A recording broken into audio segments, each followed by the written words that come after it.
Θασμένη μεταβίβαση. Κρατά την μπάλα για Νάπα. Από πλάτη βλέπουμε και πάλι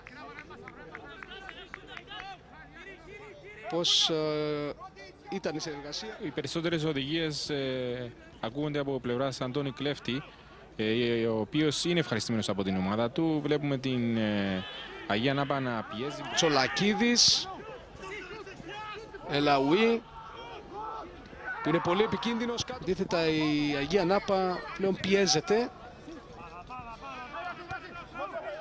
Ελευθερίου, το πάλεψε Αποστόλου και τώρα Ελαουή,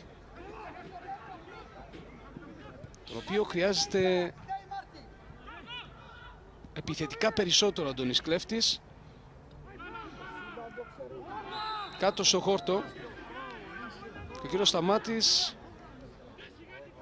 να δούμε, φάουλ για την Αγία Νάπα. Κάτω στο έδαφος ο κύριος Κλέφτης συγκεκριμένα θα φαίνεται ανήσυχος.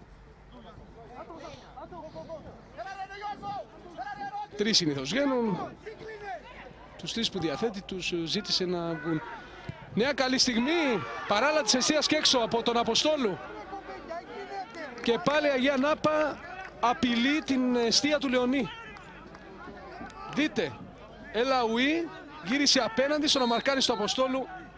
Μπαλά έσκασε στο χόρτο, ψάχνει παράλα της εστίας.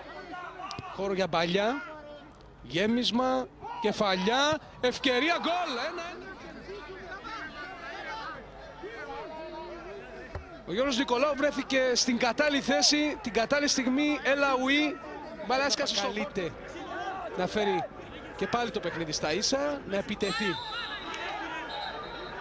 Λεπτά για τη λήξη του παιχνιδιού. Ελαουή, περιμένει ο Ταβάρες, ο Πορτογάλος, πέταξε όμορφα από το δοκάρι.